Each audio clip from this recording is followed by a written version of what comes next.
Olá, boa noite a todos. É uma imensa alegria tê-los aqui hoje.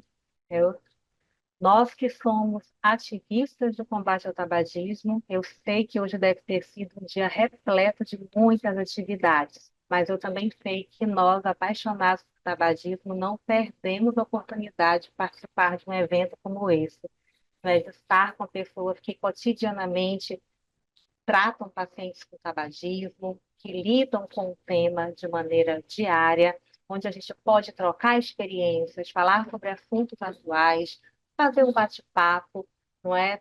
E realmente fazer um bate-bola bem agradável uns com os outros, aprendermos juntos, né? Então é uma alegria, uma satisfação tê-los aqui, principalmente para falar desses desafios, né? Porque a gente sabe, quem lida com tabagismo sabe dos grandes desafios que enfrentamos. Inclusive, como temos muitas pessoas, né, de vários estados, como é interessante a gente ver também, trocar essa experiência dos desafios que existem, né, em cada estado.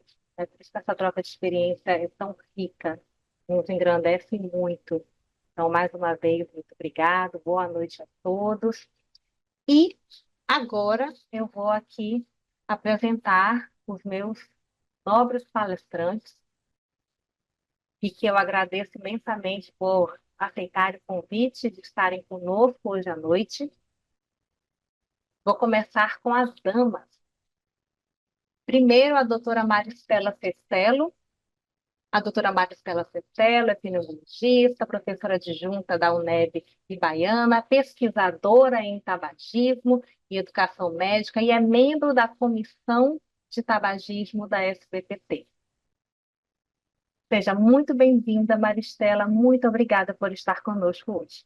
Obrigada também.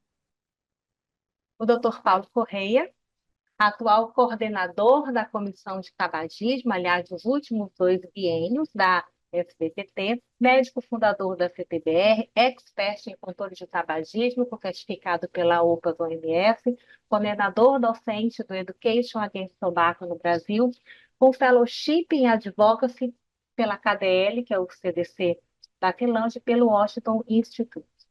Doutor Paulo, seja muito bem-vindo. Muito obrigada por estar conosco hoje.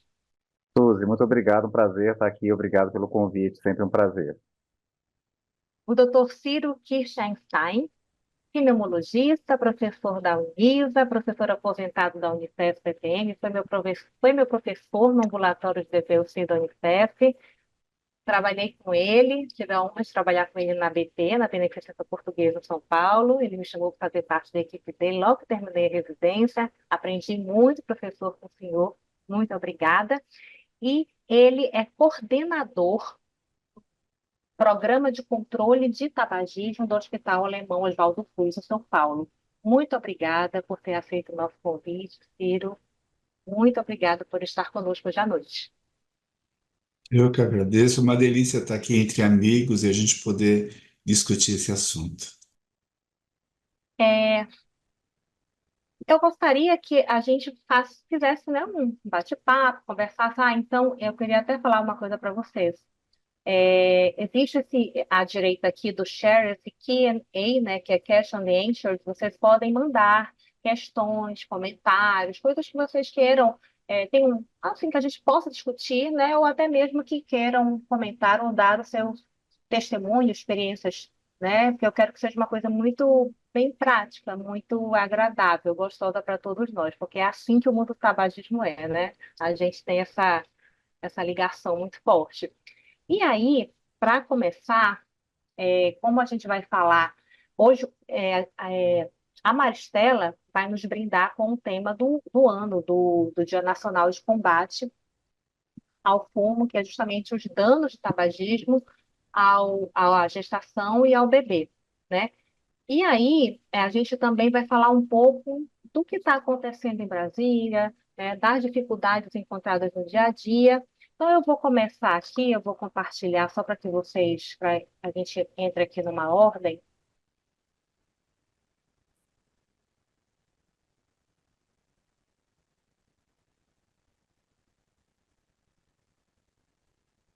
Só para.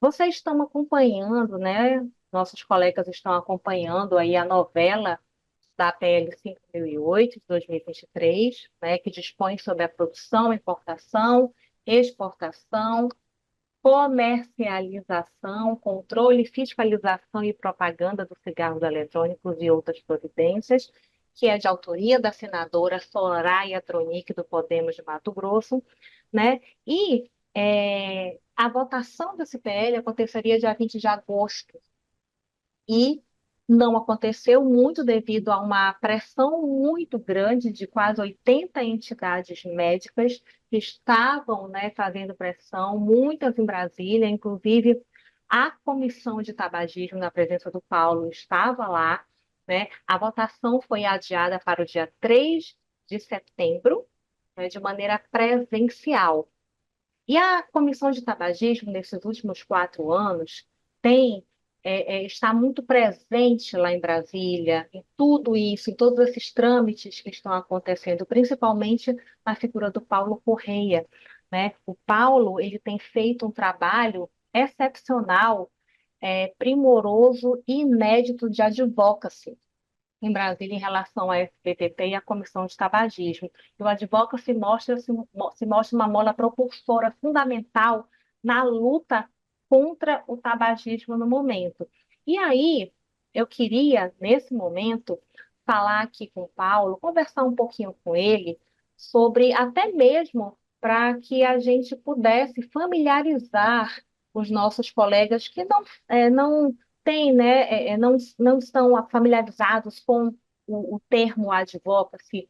Paulo, eu queria te perguntar uma coisa. Explica para a gente o que é advocacy, o que ele propõe, como se realiza a advocacy. Fala um pouquinho para a gente e depois eu gostaria que você atualizasse a gente, não é, nesses 4 anos que você praticamente está morando em Brasília, né? Sempre que tem votação, discussão, reunião, você está lá.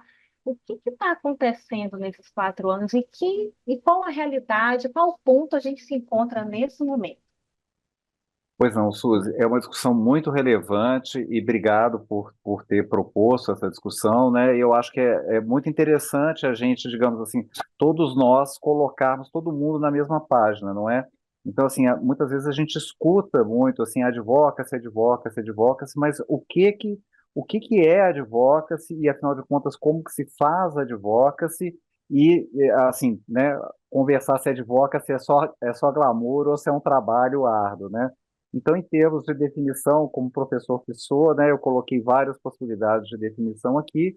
Essa última é uma boa definição, né, um processo deliberado, baseado em evidências. Então, sim, a gente usa evidências, né? Existe medicina baseada em evidências e o advocacy é baseado em evidências para direta ou indiretamente influenciar os tomadores de decisão, as partes interessadas e outros públicos relevantes para que apoiem e implementem ações em algum terreno, né? Então a gente faz advocacy para vários tipos de políticas públicas e especificamente a gente faz isso, né, para a saúde e mais especificamente para controle do tabagismo. Então, assim, nessa definição fica muito claro que existe um componente estratégico no advocacy e essas políticas podem ser locais, regionais, nacionais ou internacionais. E um aspecto interessante do advocacy é que a gente procura fazer parcerias, porque a gente tem organizações que têm agendas que podem ser comuns, por exemplo, a gente faz advocacy com muitas organizações que têm como foco as doenças crônicas não transmissíveis. Então, como álcool, tabaco, alimentação inadequada são fatores de risco para doenças crônicas não transmissíveis, a gente acaba fazendo parcerias, e isso é importante porque a gente divide recursos, né, a gente soma esforços, e isso é muito interessante. Então, falando assim, basicamente, do que a gente usa para fazer o advocacy, que são as estratégias de advocacy, ela inclui, como eu já falei, desenvolvimento de parcerias e coalizões, campanhas, mobilização social, sensibilização da sociedade, o que a gente chama de mídia ganha, né, que é uma coisa que a gente fez muito nos últimos anos, né, que deu uma repercussão muito positiva na imagem institucional da SBPT, e as ações de advocacy propriamente dita, que a gente vai mostrar a seguir, mas a gente usa, inclusive, né, as nossas pesquisas, os estudos, para levar essas evidências para os legisladores e tomadores de decisão.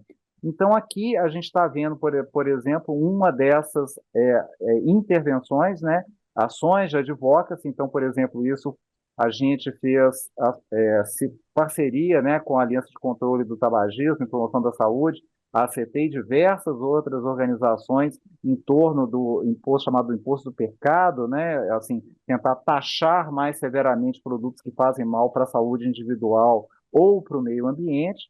Então, a gente faz essas ações, então a gente consegue ganho de mídia, aqui na realidade foi pago para ser publicado, né, para divulgar publicamente o manifesto. Podem ser feitas ações, como vocês estão vendo, as ações. Isso aqui é uma carta que eu entreguei, vocês vão reconhecer aqui a Jandira Fegali, né, o Padre João, são deputados, e a gente fez essa ação. Né, muitas vezes as pessoas pensam, às vezes, né, a gente vive num mundo onde praticamente tudo é instagramável, né, e aí na hora que está aqui o Ricardo Martins, a doutora Margarete, eu com o senador Rodrigo Pacheco e outros parceiros, numa reunião que a gente fez, advoca-se, né, para ter esse momento de foto, tem muito trabalho pela frente. Então, aqui para mostrar um pouco isso, assim, um grupo de advocacy que a gente trabalhou recentemente em Brasília, a Sabrina Pesma e a Carolina Costa, ela é psicóloga, ela é psiquiatra. Então, num grupo de advocacy, a gente tem que estar muito bem concatenado, né? É interessante termos saberes complementares. Por exemplo, no nosso grupo, a Renata Domingues é uma pessoa da área do direito, né, uma advogada, então ela leva esse conhecimento, e a Estela Martins, conhecida de muitos de nós, nossa amiga, e que participa de tantas atividades conosco, até outro dia era do HCFM USP e agora está no Dante Pazanese. Então, a gente faz, né, advocacy é tudo, gente, a respeito de, não só de parceria, mas como um relacionamento mantido, né? Um relacionamento que é mantido não só dentro do grupo da amizade, de advocacy, mas também com as pessoas dos gabinetes. Então, ao fazer, né, o advocacy é um relacionamento que é continuado. E aqui, nessas as ações de advocacy recentes, a gente já está formando uma nova geração, né? A Bruna mestra em Direito pela PUC do Rio Grande do Sul e estava com a gente aprendendo do ponto de vista prático como é que faz. Advocacy também é oportunidade. Então, aqui nós estamos numa sala de reunião da CAI, a gente está com papel, eu estou discutindo com o assessor, né, estratégias e coisas que nós vamos fazer. Outra coisa que o advocacy faz, e que é muito importante, é monitorar, né, os conflitos de interesses, né, dos políticos, né? E a Eletronic nos ajuda muito, né? Porque ela mesma já posta nas próprias redes sociais, encontrando com um ex-senador que tem sido atribuído a ele lobby para uma empresa de tabaco, e a empresa de tabaco, né, que também produz tabaco aquecido, do cowboy do Marlboro. E aqui é a própria senadora, de novo, nas suas redes sociais, disseminando que ela foi convidada para ir conhecer a Japan Tobacco lá no Japão. Né? Um outro aspecto que eu devo chamar a atenção de vocês, para vocês verem assim, a dificuldade e, assim, e como consome tempo, né? A gente fazer advocacy, como é que as coisas funcionam no Senado. Né? O próprio senador pode propor, mas muitas vezes vem do gabinete ou da liderança. Então, por exemplo, a gente tem trabalhado com o senador Girão. Outro aspecto interessante da gente falar de advocacy é que a gente trabalha com quem pegou a nossa causa, né, gente? Então, a gente, no advocacy, a gente não tem cor política, né? Então, assim, eu não sou do partido X nem do partido Y. Se aquele senador, se aquele deputado está do nosso lado, a gente trabalha com ele. Então, aqui é para mostrar para vocês uma coisa que saiu do gabinete, a gente foi surpreendido, né? E é muito isso, né? A advocacy também é tudo sobre monitorização. Então, nesse viés do imposto seletivo que estava sendo apresentado, né, a liderança do partido fez, você tem que fazer em nome de algum senador, né, uma proposição, uma emenda à coisa do imposto seletivo, e essa emenda, veja que a ideia da emenda em si era boa, era tentar, né, fazer com que empresas que não poluíssem o ambiente, né, que produzissem de forma a não poluir o ambiente, elas tivessem algum tipo de facilidade. Mas vejam como, né, o detalhe, né, the devil is in the details, né? Vejam que o texto que está colocado poderia ser muito bem interpretado e poderia ser usado pela indústria do tabaco. Se não, vejamos quais são os termos que são utilizados aqui, né? É, é, haveria penalização de um setor da economia que produz produtos essenciais à economia brasileira e à balança comercial do país, bem como que gera empregos e renda. Esse é o discurso oficial da indústria do tabaco do país. Outra, tributação sobre determinada atividade pode influenciar na competitividade do setor no cenário internacional, com impactos negativos de toda a ordem para o país. Aqui ele fala, né, que deve ser considerados os esforços do setor em minimizar os impactos da sua atividade, seja sob o viés ambiental, seja sob a perspectiva da saúde humana. Então veja, né, que tudo isso pode ser interpretado, né, como uma brecha, né, de entrada para a indústria. Então aqui no final da coisa fica claro que a intenção do legislador era uma questão mineral, mas, né, poderia ser uma porta aberta. Então, nós tivemos que atuar, né, nós detectamos em cerca de 2 horas, isso já estava, essa emenda já foi retirada, mas de outra forma isso poderia ter gerado um segmento. O lobby é muito grande no Congresso Nacional, nas duas casas. Aqui é o lobby que foi feito na Câmara dos Deputados, reduzindo uma taxa que as empresas de tabaco pagam por produto à metade e fazendo com que a taxa fosse paga só há 5 anos, né? Essa proposta foi apresentada por um deputado federal, evidentemente ligado à indústria, né, do Rio Grande do Sul. Então, aqui são outras estratégias que as indústrias usam, inclusive esse marketing relacionado às causas. Eu espero ter conseguido, nesse breve tempo, mostrar um pouquinho para vocês, né, dos desafios que né, o quão consome tempo, né, esse monitoramento. Advoca-se é muito essa questão, né, Suzy, de relacionamento com os gabinetes. Então, a gente tem em vários gabinetes pessoas que nos ajudam, que nos alertam, mas a gente também tem que ter o monitoramento. Então, para aquela fotinho com glamour com o Pacheco, teve não sei quantas horas de trabalho, de monitoramento, de fazer planejamento estratégico, de mudar a estratégia, e é isso que é o advocacy na prática, né? É um trabalho bastante árduo, mas bastante necessário, um trabalho cidadão, né, Suzy? E é muito importante que a gente, enquanto sociedade, né, a gente está fazendo a nossa parte para uma sociedade melhor, para uma sociedade democrática, né? E o advocacy deve fazer parte, né, das nossas, inclusive das nossas escolhas, né? É importante a gente monitorar os políticos, né? Ver quem está votando a favor do PL da Eletronic, né? E fazer sentir essas pessoas no nível local não sendo eleitas. Muito obrigada, Paulo.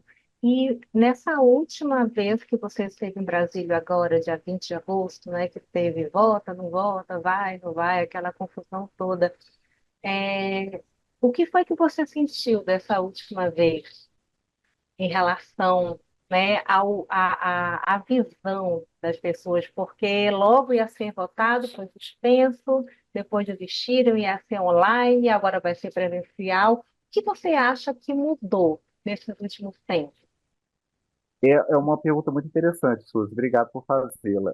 Assim, mostra o poder de articulação que a gente tem, né? Assim, em relação com as organizações parceiras, né? Na realidade, foi feita uma julgada, né? Assim, existia um acordo chamado recesso branco no Congresso Nacional. Recesso branco, eles ficam 15 dias trabalhando nas eleições nos estados e nos municípios e ficam 2 semanas sem votar. Então, o Rodrigo Pacheco, presidente do Senado, ele, né, foi feito um acordo comum que nesse período do recesso branco, que 20 de agosto estava incluído, não haveria votação de temas que têm polêmica, que têm discordância. E esse tema do PL 5008 tem muita discordância, tanto é que foi objeto de uma audiência pública tem coisa de um mês, um pouquinho mais.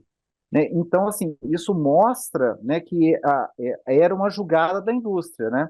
Fazer essa votação que seria online, que seria muito mais rápido, sem controle social, né? Então, isso mostra o poder de organização, a gente conseguiu se articular para poder pressionar, né? E a gente conseguiu efetivamente isso, né? A indústria, né, estava achando que ia ser fácil, que ela ia levar fácil na CAI, então a gente conseguiu reverter isso e agora a votação vai ser presencial no dia 3. Né, existem, né, dois outros senadores, o senador Girão e a senadora Zenaide, que inclusive do seu estado, ela é médica, nossa colega, né, a Suzy, e a gente tem tido contatos, né, com ela e com outros senadores, e a gente espera bom, se a gente não fosse bem sucedido na CAI, né, a gente perderá por pouco, mas nas outras comissões onde a tramitação ocorrerá, a gente já está trabalhando com as pessoas dessas outras comissões.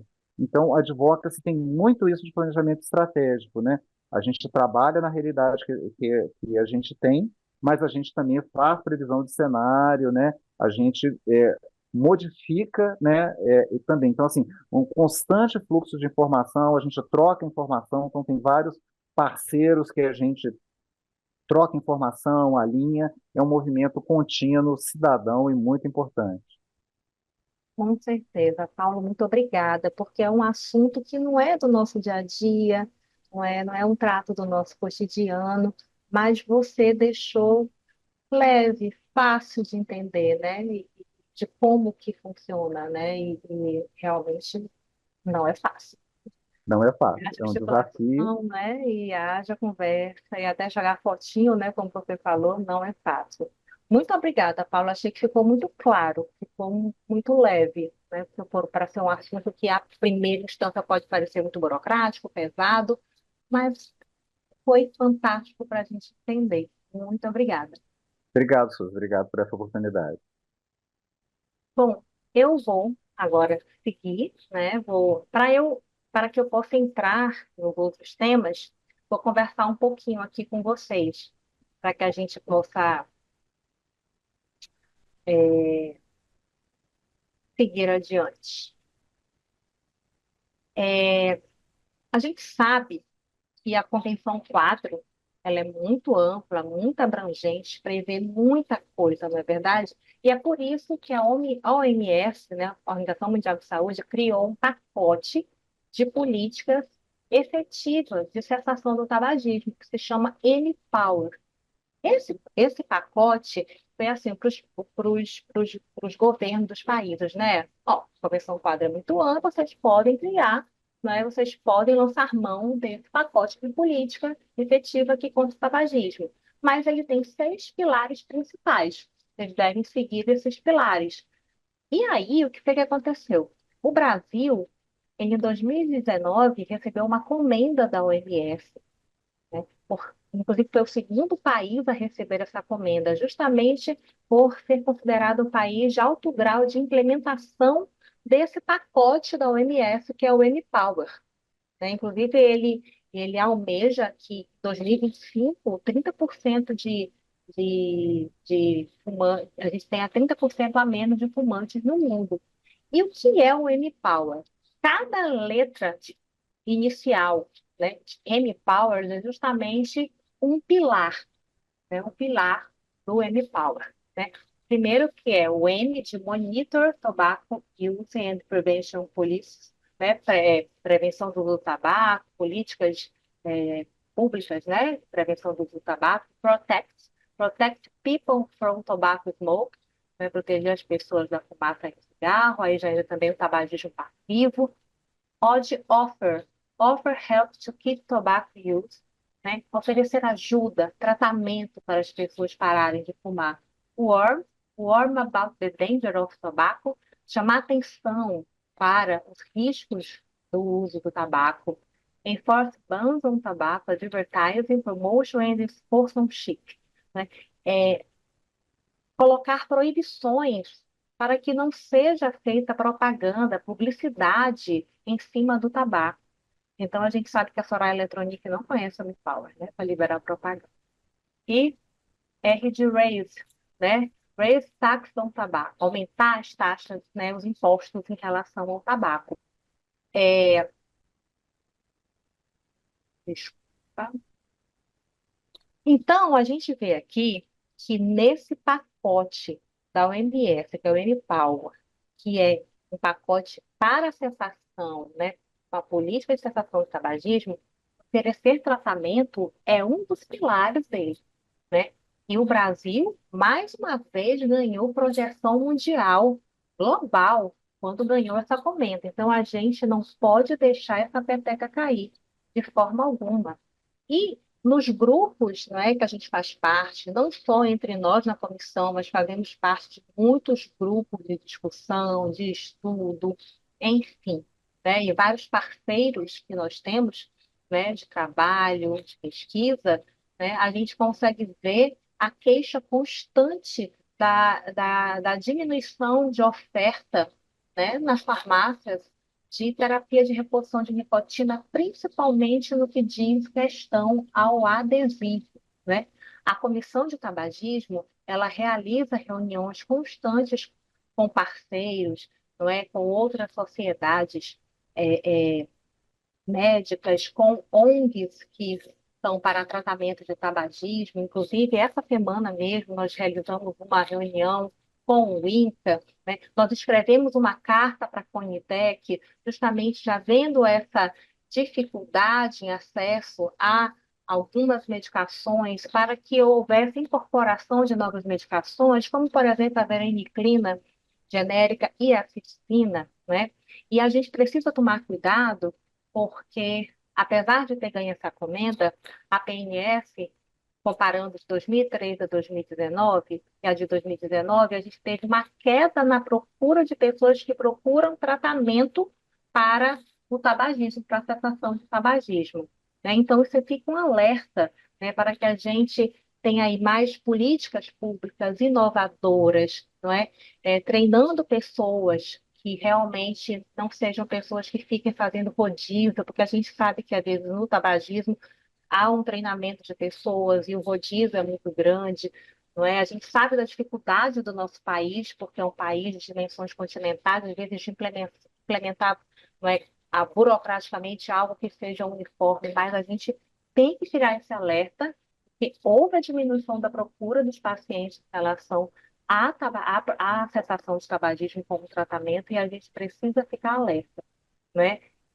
E quando a gente viu esse dado, e a gente está conversando muito em grupos que a gente tem de parceria, o Ciro, ele escreveu um documento para o laboratório, né, diante da dificuldade, o cotidiano dele, né, de tratamento, e foi um documento muito interessante, né, e houve uma resposta. E justamente, Ciro, eu queria que você, por favor, falasse para a gente como foi esse documento que você enviou, a resposta do laboratório, né, isso é importante para todos nós, e como você tem tentado resolver essa situação no seu dia a dia, né, e o que mais você viu em relação a isso, né, sobre esse assunto, para passar um pouquinho para a gente da sua experiência. Eu sei que é muito grande, muito vasta. Oi, Suzy. Oi. Vou colocar aqui a minha apresentação.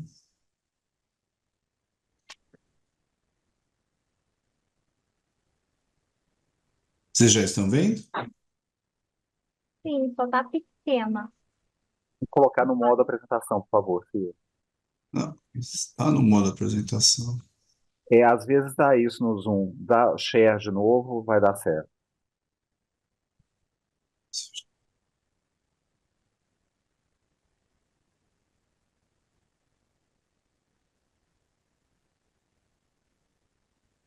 Hum. E agora? Ainda não, mas eu acho que acontece. Você faz o share de novo que vai dar certo. Acontece. Comigo aconteceu, você lembra?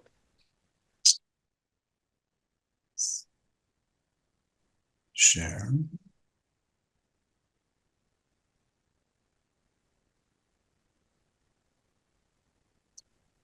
Perfeito. Perfeito. Foi? Perfeito. Uhum, foi, tá ótimo. Então, primeiro eu quero agradecer o convite aí dos amigos da Comissão Científica de Tabagismo da Sociedade Brasileira de Pneumologia e parabenizá-los pelo trabalho da gestão nesses 2 anos. Diferentemente da turma que está nessa foto, eu não tenho conflitos de interesses sobre esse tema. Eu vou querer discutir um pouco de mercado com vocês, o mercado tanto de tabaco como o mercado de venda de produtos para tratar o tabagismo, né? Nos anos 60 e 70, a prevalência de tabagismo chegou a 60% da população adulta, quase todo mundo fumava. Com a comprovação dos malefícios do cigarro, se instituiu políticas de saúde pública e a Organização Mundial da Saúde reuniu dezenas de países para assinar a Convenção Quadro. E isso promoveu uma queda acentuada do consumo nos países que conseguiram estabelecer políticas efetivas, como aumento de preço, proibição da publicidade do tabaco, desenvolvimento de pesquisa e educação, e além de oferecer um tratamento eficaz para a dependência do tabaco, como a Suzy acabou de falar, de apontar. Agora, nesse panorama de queda de população de tabagismo, seria de imaginar que a indústria do tabaco entraria em crise, né? Se perdeu 75% da população que consumia cigarro, quem iria comprar ações de uma indústria que está perdendo consumidores dessa forma? Então vamos comparar com outras indústrias que estão relacionadas à morte. Vamos ver a indústria de armas e a indústria de refrigerante e álcool, que são alimentos ultraprocessados.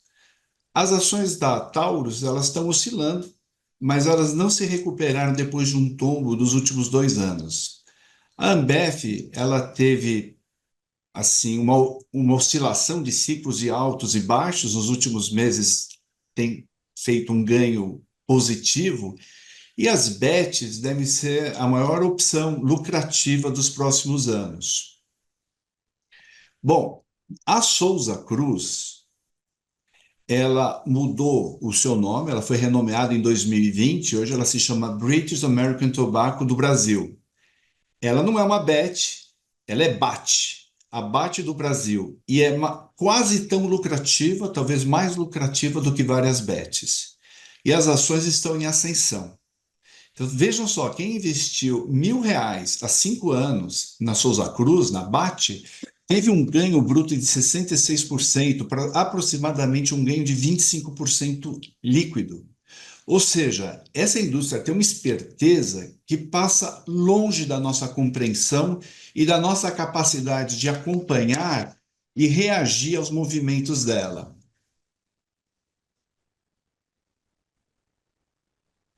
Por outro lado, vamos avaliar as possibilidades de mercado da indústria farmacêutica para tratamento de tabagismo. Se a gente tiver uma estimativa que hajam no Brasil entre 20 e 22 milhões de fumantes, a gente sabe que 70% quer parar de fumar. Então, a gente estaria falando de uma população de cerca de 15 milhões de pessoas em fase contemplativa, que são potencial mercado para essa indústria. O entendimento atual é que fumar não é um vício ou um comportamento adequado, é uma doença, fazendo sentido, ao se conhecer a sua neurobiologia, o uso de medicamentos para o seu tratamento. Então, a gente tem um mercado monstruoso e que é pouco explorado por todos os players desse ecossistema. Se a gente levantar a literatura médica sobre os melhores medicamentos para tratar o tabagismo, ou melhor, a dependência por nicotina, pois hoje temos nicotina sintética, não necessariamente oriunda das folhas de tabaco, mas as seguintes substâncias são as mais importantes para o tratamento: a vareniclina, a bupropiona, a terapia de reposição de nicotina. Mais recentemente, alguns estudos com cistina também apresentam como promissores. A ATS publicou essa revisão em 2020, cujo autor, o Dr. Panages, trocou e-mail comigo na semana passada ou retrasada, querendo fazer parcerias na área de tabagismo com o Brasil. Ele trabalha no Johns Hopkins. A Organização Mundial de Saúde, ela publicou essa diretriz, e essa diretriz é de 2024, e dá forte recomendação tanto para o uso de vareniclina, como bupropiona e a terapia de reposição de nicotina, e uma moderada recomendação para a cistina. Então, agora a gente entra na questão dramática que a gente se encontra, e é o núcleo dessa provocação que eu estou propondo. A gente, desde 2021, a gente está sem o medicamento reconhecido por todas essas revisões como o medicamento mais eficaz para o tratamento de dependência de tabagismo. Foi encontrado traços de nitrosamina, que é uma substância cancerígena, nas cápsulas de Champix, e o medicamento foi retirado do mercado. Eu não sei como é que ocorreu essa contaminação. Outros medicamentos também já tiveram esse tipo de contaminação, como a losartana. O que eu não entendo é como, após um investimento bilionário no medicamento, até hoje a Pfizer não conseguiu reduzi-lo ao mercado.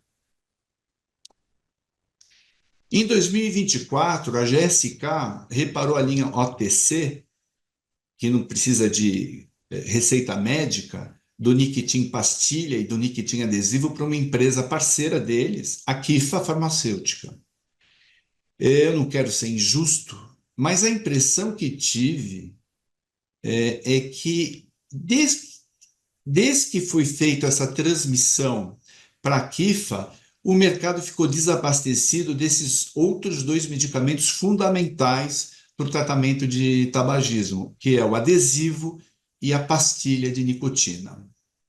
Não me pareceu que houve um planejamento nem da GSK e nem da Kifa para, caso se quisesse fazer mudanças que exigissem certificações da Anvisa, se estocasse os medicamentos e se garantisse o abastecimento para a população.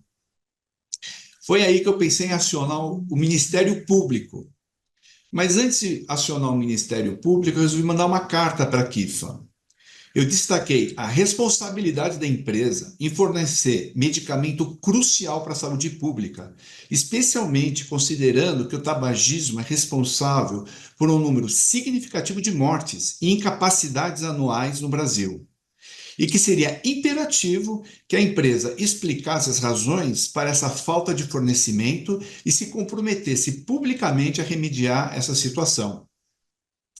Eles escreveram de volta para mim, transferindo a responsabilidade para a Anvisa, que estava em greve, e solicitando uma pressão da Sociedade Brasileira de Pneumologia junto à Anvisa para a rápida avaliação da nova apresentação de Niquitin. Eu mostrei a carta à Comissão Atual de Tabagismo e que está tomando as providências possíveis.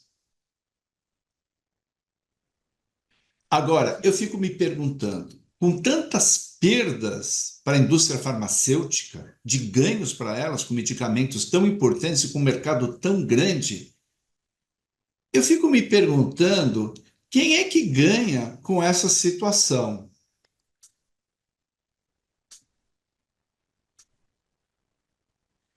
Sem a vareniclina e sem a facilidade de se conseguir pastilhas de nicotina, sobraram as gomas de nicotina e a bupropiona como principais medicamentos. No entanto, revisões sistemáticas e estudos mostram duas outras opções eficazes e de baixo custo: a nortriptilina, que é acessível aqui no Brasil, e a cistizina.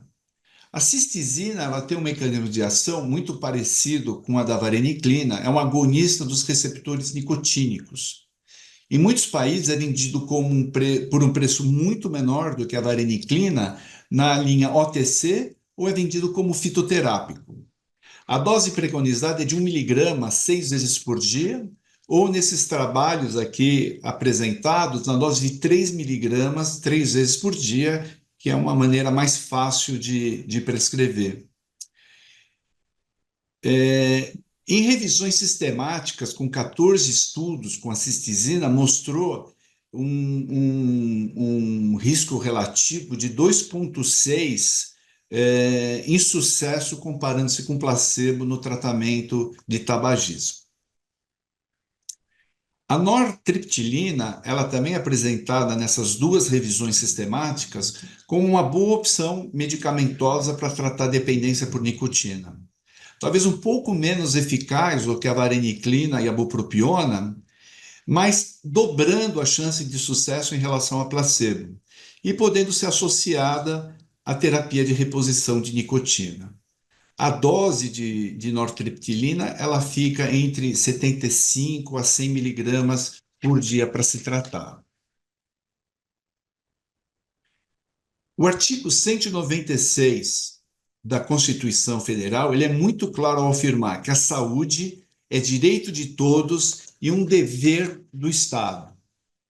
Mais do que isso, a Lei 8.080 de 1990, conhecida como a Lei Orgânica de Saúde, reforça que é dever do Sistema Único de Saúde oferecer todos os meios necessários para a prevenção, tratamento e reabilitação de doenças. O tabagismo é uma das maiores causas de câncer e doenças cardiovasculares, de DPOC, e está diretamente associada à violação desse direito quando não é tratado adequadamente. E aqui está o ponto crítico da nossa discussão.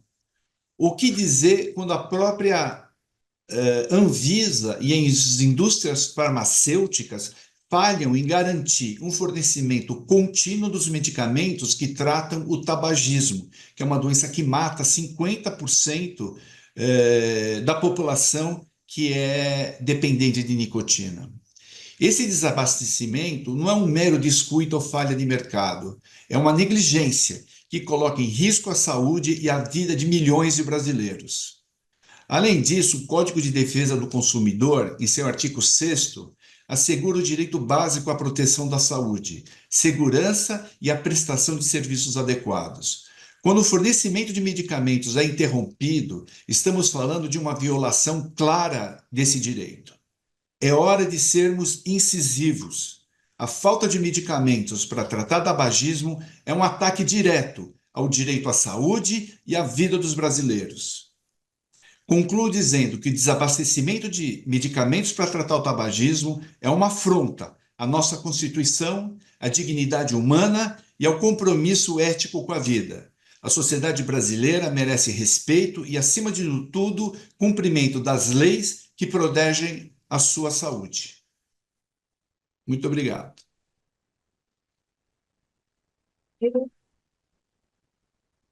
Ciro, que carta, que documento importante, né? Emocionante, sinceramente. Estou até emocionada, porque eu achei fantástica a sua explanação, né, tão detalhada, que gera muita reflexão, né? Como você bem falou, o laboratório jogou a bola para as Anvisa e alto lá, né? Nós, como sociedades médicas, científicas e pneumologistas, que somos grandes prescritores dessas medicações, temos que tomar muito cuidado com essas pressões que ele joga a bola para a gente fazer, porque a Anvisa, ela está ali tomando todos os cuidados, fazendo todos os trâmites para que a medicação seja liberada de uma forma segura, né, para os nossos pacientes serem tratados. É lógico que a gente quer que isso não demore muito, porque a gente sabe como isso é prejudicial. Mas a gente mandou a carta para a Unitec, a gente tem feito reunião, como você mesmo falou, Ciro, não é fácil. E eu estou muito feliz com a sua explanação, porque você mostrou todos os detalhes, tudo aquilo que realmente a gente esperava dessa aula e queria discutir. Muito obrigada mesmo. Foi muito tocante, emocionante. Eu que agradeço a oportunidade, Suzy. Podem contar comigo sempre. Deixa eu voltar aqui para o prumo, porque eu fiquei emocionada mesmo. É, a gente tem, do Dia Nacional de Combate ao Fumo, né, o tema de os danos que o tabagismo causa à gestação, né, para a gestação e para o bebê. E é um tema que eu particularmente sou muito apaixonada. Foi até um dos primeiros trabalhos que eu fiz para a Comissão de Tabagismo e eu acho que o chefe gostou aí porque eu estou até hoje, né? Eu gosto, eu acho um tema muito interessante, porque é um tema muito amplo, abrangente. Eu costumo falar que o tabagismo em mulher é um capítulo à parte na medicina. E quando a gente fala gestação e bebê, são dois capítulos à parte dentro de um capítulo à parte, né? Tanto é que a gente tem até um artigo de 2023 da RAM, né, que tanto a Comissão de Tabagismo, como vários parceiros, como a Comissão DPLC, a Sociedade Portuguesa Portuguesa de Pneumologia, e entre outros parceiros da pneumologia também, realizaram conosco, falando sobre esse desafio, né, the challenge, o desafio da gente tratar, né, o tabagismo na mulher, né, tratar a dependência nicotina e todas essas nuances, passando por todas essas fases. Porque é tão amplo que vai desde lá da dificuldade na concepção, na diminuição da fertilidade, causando até consequências cruéis, irreversíveis, mortais, tanto na mãe quanto no feto. E a gente tem até artigos agora quentinho, feto e no bebê, né? E a gente tem até artigos muito novos falando dos malefícios dos cigarros eletrônicos, né, nesses bebês, né, sobre as disfunções endoteliais, né, causando disfunção cerebrovascular, né, cardiovascular nesses bebês. Então, é muito amplo, é muito abrangente. E para a gente conversar, né, sobre esse tema tão importante, né, e a gente sabe que a gravidez, né, é um momento de ouro, né, uma oportunidade de ouro para a gente fazer com que essa mulher pare de fumar, porque não existe momento mais importante da vida de uma mulher que ela queira proteger alguém como estar grávida. Então, é esse gancho, esse momento é o momento para a gente falar com ela sobre essa questão de tabagismo. E quem vai nos brindar com esse tema, com essa palestra, é a doutora Maristela Cestelo, né? Maristela, bem-vinda novamente, muito obrigada por estar conosco. Pode, o palco é todo seu. Grata. Vamos lá. Deixa só eu compartilhar.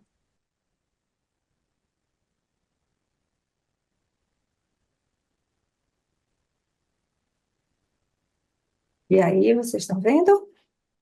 Sim, Bom, essa é a temática trazida pelo INCA, inclusive, para esse dia 29 de agosto. Tabagismo, os danos para a gestante e para o bebê.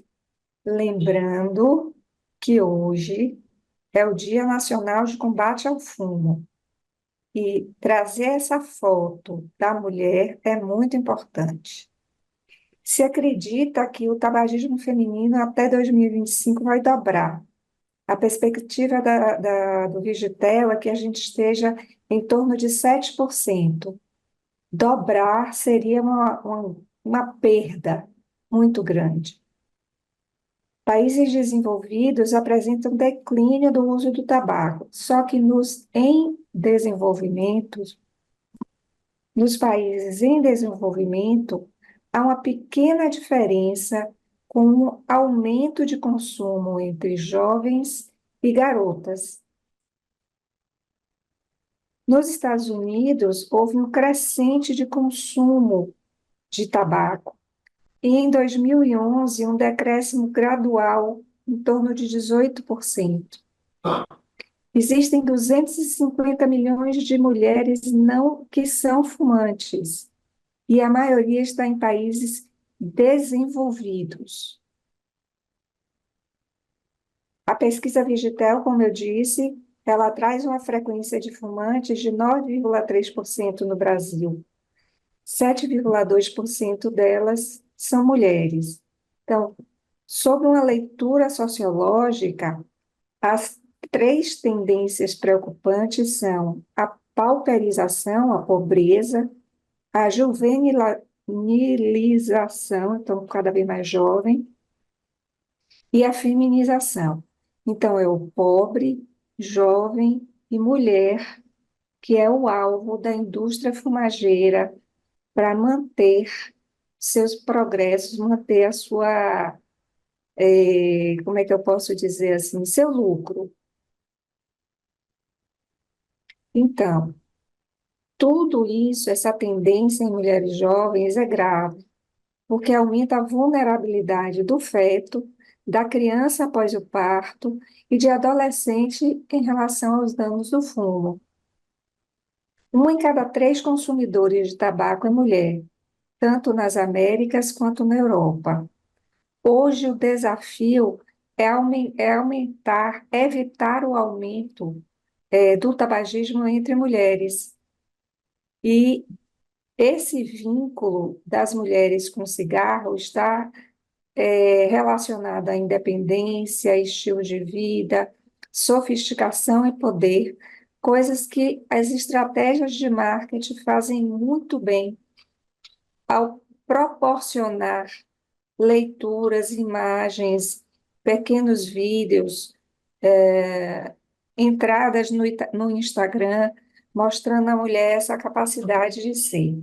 Nada novo em relação ao cigarro, porque antigamente já se fazia isso. Ah, o cigarro afeta de uma forma muito importante todos os momentos da mulher, desde a fase de reprodução, tá? Que elas necessitam de o dobro de tentativas de fertilização in vitro. Isso quer dizer que a habitual está comprometida e que ela precisa fazer in vitro. E a propensão de entrar na menopausa mais cedo do que as mulheres não fumantes. Os atrasos de concepção refletem efeitos adversos habituais, como a interferência na gametogênese, dificuldade de implantação do óvulo fertilizado e a perda subclínica após a implantação. Então, essa mulher pode até engravidar e vai abortar espontaneamente esse feito.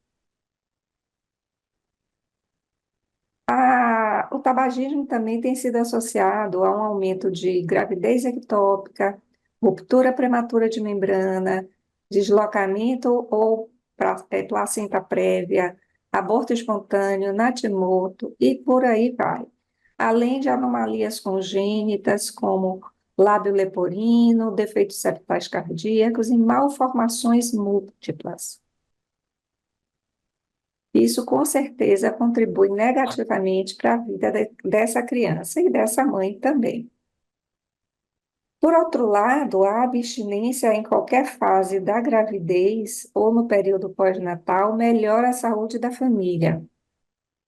E o que a gente sabe que a insuficiência útero-placentária é o principal mecanismo para retardo do crescimento fetal em gestantes fumantes. Então, você pode ver a vasoconstricção uterina e placentária reduzindo fluxo sanguíneo, oxigênio e nutrientes para aquela placenta, para manter a gestação até o final.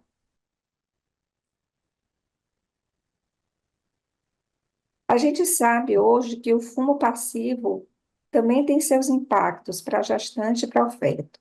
São mais de 7.000 produtos eliminados na natureza.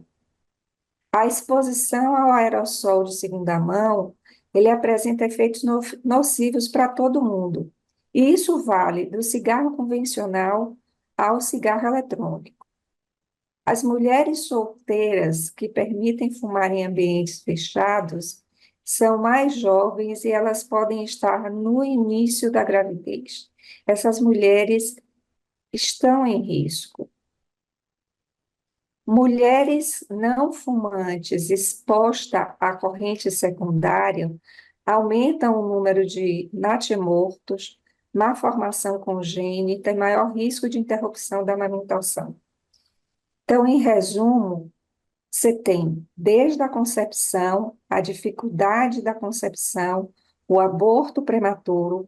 Se a gestação evolui adiante, podem existir diversas malformações que comprometem a vida de toda a família. Falando um pouquinho sobre tratamento da gestante, o que se sabe que atualmente a terapia comportamental é a melhor forma de tratamento para a abstinência do cigarro, tanto para gestante quanto para não gestante. Porém, nos casos de dependência grave à nicotina, é necessário o uso de medicações. Sim, amigos, uso de medicações. E a medicação mais usada é a bupropiona, tá? Apesar dos estudos ainda não garantirem uma segurança muito forte em relação ao feito, mas é o que tem sido usado. É claro que ninguém vai fazer nenhum estudo duplo cego, controlado com placebo, com gestantes, para saber se a bupropiona é teratogênica ou não. Então, o que se sabe até agora? Que a bupropiona não aumenta a prematuridade quando comparada com adesivo de nicotina e não está associada a bebês pequenos para a idade gestacional. O adesivo, por sua vez, está associado a significante redução do risco de bebês pequenos. Tanto o adesivo quanto a bupropiona tiveram impacto positivo na prevalência de abstinência durante e após a gravidez, chegando a 65% entre adesivo e bupropiona. Em relação à vareniclina, existem poucos estudos na literatura que garantam a segurança. Outras drogas não são utilizadas. E, para isso, a gente tem que ter clareza que medicamento na gestação tem que ser diante de uma gestante com dependência grave, é aquela dependência de 8 para 5, ok? Era só isso, muito obrigada. Muito obrigada, Maristela. É um assunto muito amplo, né? Você abordou com todos os aspectos, né? Desde a concepção, passando pelas marcações, pelos perigos que a mãe corre, né? O seu descolamento prematuro de placenta, mãe, feto, né? Entre também o tabagismo passivo. Então, abrangeu todos os aspectos mesmo, e eu agradeço muito a sua participação, foi excelente. Muito obrigada pela Obrigada. participamento. Eu acredito que tenham, eu visto muitos colegas, né, que tenham dúvidas, porque a mulher grávida, como já falei, é um capítulo muito à parte, né? A gente não pode usar tudo, ou não deve usar, ou tem que ter dedos para usar, e ajudou bastante, né, a gente tem principalmente para quem não tem, né, não lida com o cotidiano, com a mulheres grávidas de tabagismo, também dá uma visão mais ampla, né, de como tratar. Muito obrigada. Paulo, eu tenho uma pergunta aqui da Juliana Amaral. Ela falou: interessante esse termo advocacy e a amplitude dessas ações. Atuo com a reabilitação de crônicos há mais de 17 anos em equipe multidisciplinar na saúde suplementar e também de forma autônoma, com intervenções que visam trazer educação em saúde e tratamento para pacientes que apresentam disfunção pulmonar por acometimento pós hábitos, né, dependência tabágica. Tenho interesse em talvez fazer parte e divulgar em minha região. Como poderia ser estabelecido esse vínculo? Ela fala a região, Suzy? Não. Ela fala de onde que ela é? Não. Enquanto eu vou respondendo, talvez ela possa nos municiar essa informação. Liana É, Simone Fest. aham. Esse trabalho da Juliana é muito importante, Juliana, parabéns por fazê-lo. E assim, ele é muito relevante e ele pode ser usado para fomentar políticas públicas em todos os níveis que eu chamei. Lembra quando eu falei sobre advocacy? Pode ser local, regional, ou seja, no estado, nacional ou até internacional. Internacionalmente, as associações de pacientes são extremamente ativas. e elas, inclusive, ajudam muito, porque os tomadores de decisão ficam muito impactados. Então, um exemplo, por exemplo, Juliana, por exemplo, assim, é levar, por exemplo, algum paciente que está usando concentrador de oxigênio, por exemplo, isso acaba, digamos assim, isso é o nosso dia a dia como profissionais de saúde, mas isso não é do legislador, né? Então, isso pode ajudar em muito a alavancar, né? Então, essa questão do advocacy enquanto, né, uma união de várias pessoas que têm acúmulos distintos, né, é muito importante, né, assim, porque, digamos assim, materializa, né, para ela podia, por favor, né, mandar os contatos para a gente, né, e dizer a intenção dela, né, no sbpt@sbpt.org.br, e aí a gente vê se ela está querendo alguma coisa, né, talvez ela esteja querendo advogar uma política no nível local, né, então aí é importante também, advoca-se também procurar saber quem se interessa por aquela causa no nível que você está fazendo. E à medida que você acha uma pessoa, fica mais fácil achar outra, outra e outra, e para tentar construir isso, né? Achar um legislador no nível local que vocês possam fazer advocacy. A advocacy sempre começa na porta do gabinete, né? Falando com o chefe de gabinete, né? Ah, a gente queria conversar com o vereador ou com o deputado estadual, tem gente de marcar uma coisa. Às vezes você consegue permeabilizar primeiro, né? Um integrante do gabinete que depois vai conseguir marcar a agenda com o político para você, é super importante. Faça, por favor, Juliana, é muito importante o trabalho, né, e a representação que você faz dos pacientes. Oi, Paulo, ela é de Juiz de Fora, Mineira, Minas Gerais. Ó, Juiz de tá vendo? Fora, Tudo bem. que ótimo, da região da Zona da Mata. Então, super importante, né? Eu vou até perguntar para o presidente da Sociedade Mineira, estão tendo encontros regionais aqui em Minas, eu acredito que ainda vai ter o encontro regional lá de Juiz de Fora, e aí, tendo o encontro, né, ela pode inclusive me procurar lá para a gente conversar, mas por favor, Juliana, manda o e-mail no spp@spp.org.br. Obrigada, Paulo. E a Imagina. Juliana também falou, né? Desculpa, quer falar? Não, por favor, você pode falar. Ela também comentou da palestra, né? Ela parabenizou a todos, falou do desafio, né? Em relação ao tabagismo passivo para grávidas, né, Marcela? Então, aliás, para todo mundo, né? Não é só para grávida, mas é porque, sabe, né? Todas as questões que envolvem a grávida, né?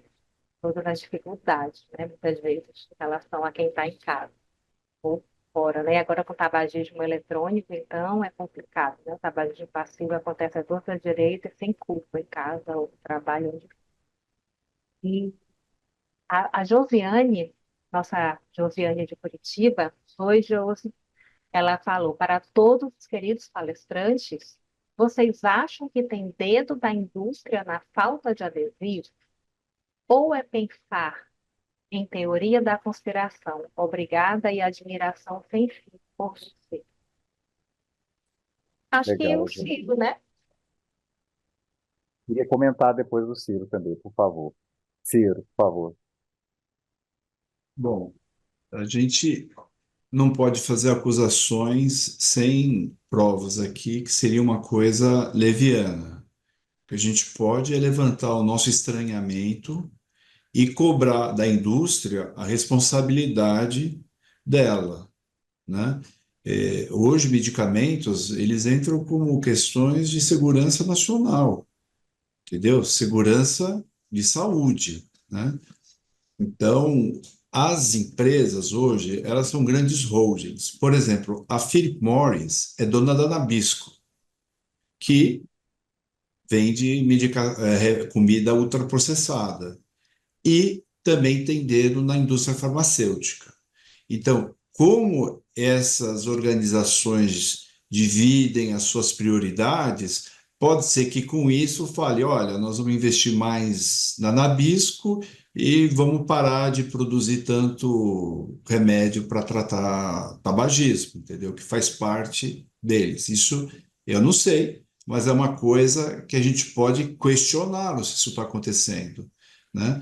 porque isso tem que ir talvez para um comitê de ética de como que essas indústrias se fundem e como que é monitorizado. Aí entra o trabalho realmente de advocacy, de monitorização, de como é que estão sendo feitos esses conselhos e dirigindo o mercado. Então, excelente comentário, Ciro. As empresas são obrigadas, que têm ação em bolsa, elas produzem um relatório para o governo americano. E esses reports que eles fazem para os acionistas dão uma pista muito grande para a gente. Como o Ciro falou muito bem, né, Ciro? As bolsas são extremamente promíscuas, né? Porque uma empresa pode comprar ações da outra e pode chegar a um ponto onde ela tem um número de ações em que ela determina que política que aquela empresa vai fazer. No caso específico da Pfizer, que o Ciro falou, né, da vareniclina, a Pfizer perdeu a patente da vareniclina, né? E a partir do momento que ela perdeu a patente, né, ou seja, a exclusividade, ela não se interessou mais na produção do remédio. Mas o que o Ciro falou é super verdadeiro. Por que que ela não se interessou, não é? Porque, assim, do ponto de vista, digamos assim, da dinâmica, né, para vocês terem uma ideia, quando existe o envelope, né, aquele onde o invólucro que contém a vareniclina, se tem nitrocelulose, a nitro, né, celulose vai reagir com a vareniclina e vai produzir a nitrosamina. Então tem vários pedaços, inclusive na hora de embalar o remédio, que pode ter produção de nitrosamina. Mas já existe, já foi publicado, né, já tem algum tempo, inclusive, um mecanismo de evitar a produção de nitrosaminas. E existem laboratórios que produzem dois medicamentos, dois laboratórios produzem na América do Norte, tem laboratório indiano produzindo, a Austrália importa esses medicamentos, Portugal importa a vareniclina, né, de outra origem. Então, assim, parece haver querer um movimento sistêmico de estrangulamento, de fato, né, das opções, né? E uma das leituras que a gente tem que fazer, com tudo o que está acontecendo em Brasília, fazer igual foi no Reino Unido, né? Então, assim, já que não tem reposição de nicotina, então cigarro eletrônico é a solução, né? Então, isso pode estar na agenda dessas indústrias, como o Ciro muito bem mencionou. Obrigado, Ciro. Obrigada, obrigada. Excelentes informações. Incrível. Hoje é uma noite memorável. Eu tenho mais um comentário aqui da Isabela de Fátima de Almeida. Boa noite. Só queria completar sobre o cuidado do uso de antidepressivo para o tratamento de tabagismo. É preciso que todos os médicos saibam as contraindicações e riscos para pacientes com transtornos mentais, como ansiedade grave e transtorno bipolar, né? Excelente, excelente colocação, Isabela. Alguém quer falar alguma coisa em relação à sua experiência, alguma coisa, né? E, por enquanto, não há mais questionamentos nem comentários. Eu gostaria, eu gostaria de saber dos meus nobres palestrantes se eles querem deixar alguma mensagem final e que fiquem abertos, né? Fiquem à vontade. Paulo, Eu acho que a mensagem final, primeiro, antes de tudo, é agradecer o privilégio de estar com esse grupo seleto aqui, né? Eu acho que a live foi num nível, assim, elevadíssimo, né? E como a Suzy propôs, né? Assim, muito gostoso, né? Um clima fraterno, que é a nossa característica no controle do tabagismo, né? De sermos unidos, de nos ajudarmos, e o advocacy é um espelho disso, né? A gente estende, né, para outras organizações, outras pessoas, né? E é muito gostoso esse atuar junto, esse caminhar de mãos dadas, de braços dados, de parcerias, né? Isso é muito, muito relevante. Queria também, além de agradecer as gentis palavras do Ciro, né? Foram anos de dedicação muito grande, né? Como vocês viram, né?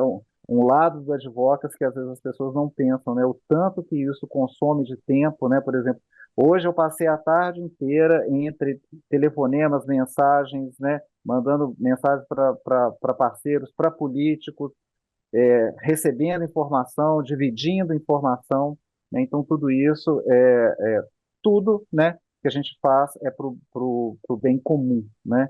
E essa fala cidadã do Ciro também mexeu muito.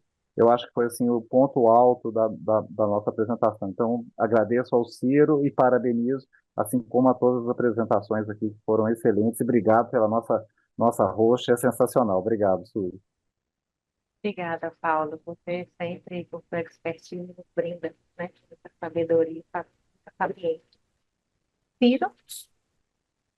Bom, quero agradecer, né? Eu acho que quem trabalha com tabagismo é interessante, né? Que, por exemplo, outros comportamentos como obesidade é uma coisa que gera mais lucro e mais destaque, tem um interesse social muito maior. O paciente paga qualquer coisa para emagrecer. Mas quando é para parar de fumar, ele infantiliza, né? Ele acha que o governo é que tem que pagar, os outros que têm que fazer o esforço. Eu acho que a gente vai ter novos desafios. O Brasil foi um case até hoje, mas a gente conseguir universalizar o tratamento de tabagismo, deixar ele acessível. A indústria hoje se dirige para a população pobre, para a população carente, para a população com menos nível econômico e social, para vender uma substância que cria dependência e rouba dinheiro dessa população. O maço de cigarro dá para comprar 2 litros de leite, então tem impacto mesmo na vida das pessoas. Eu acho que a gente tem que ser combatente, se unir, todos os pneumologistas, a gente tem que valorizar a nossa especialidade e fazer com que a população também identifique o pneumologista como especialista mais engajado no tratamento de tabagismo.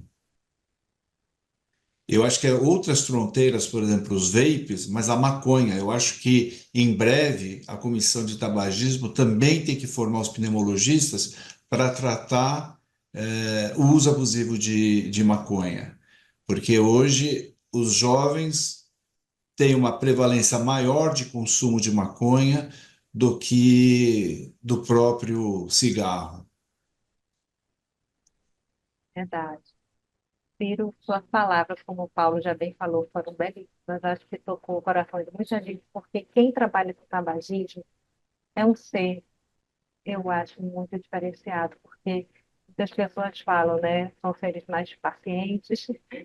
A gente tem uma visão, né, diferente, porque a gente tem apoio da indústria, muito pelo contrário, a gente leva na cabeça da indústria, né, a gente luta muito, é uma luta, e hoje em dia, cada vez mais, a gente se sente, não se sente mais sozinho, porque hoje a gente, inclusive a Comissão de Tabagismo tem feito isso, né, agregado muito, né, os auditórios têm ficado lotados, a gente tem colocado o pessoal muito perto da gente, tem criado uma distância, né, uma situação mesmo de proximidade.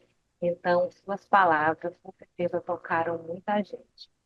E com certeza, Ciro, tudo que você falou é extremamente verdade.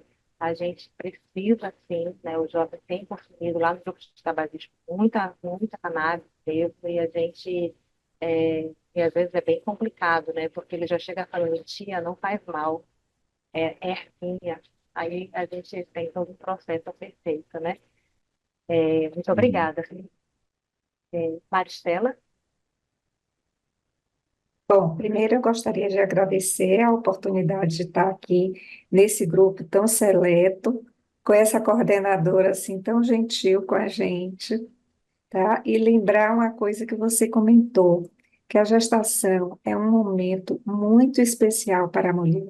É uma oportunidade única para a gente trabalhar com muita propriedade, a opção de deixar de fumar, né?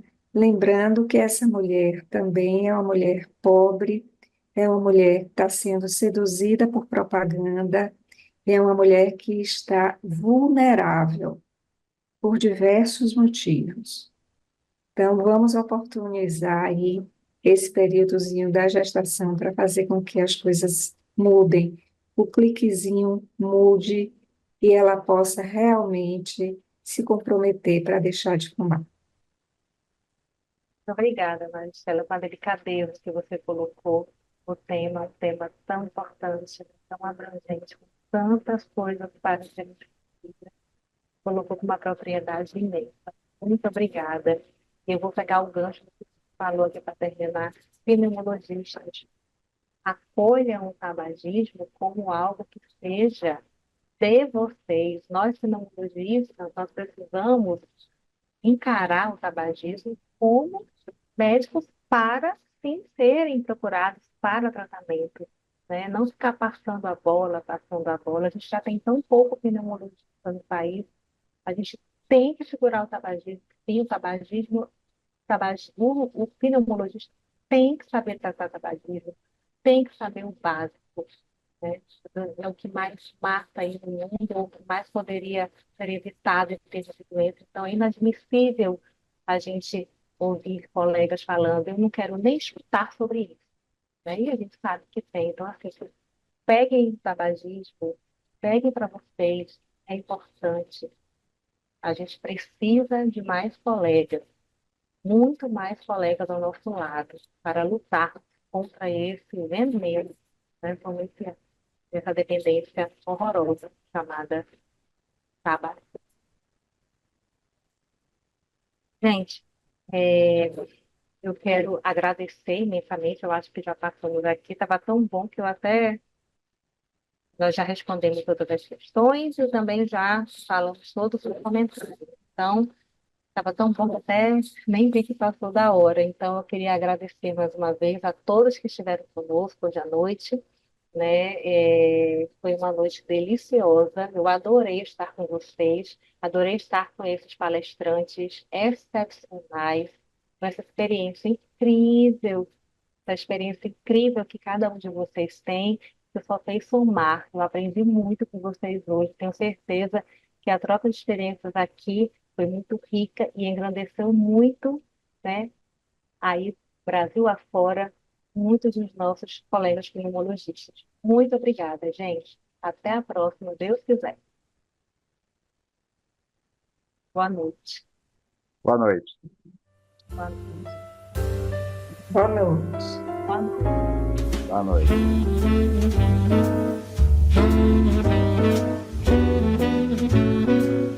noite.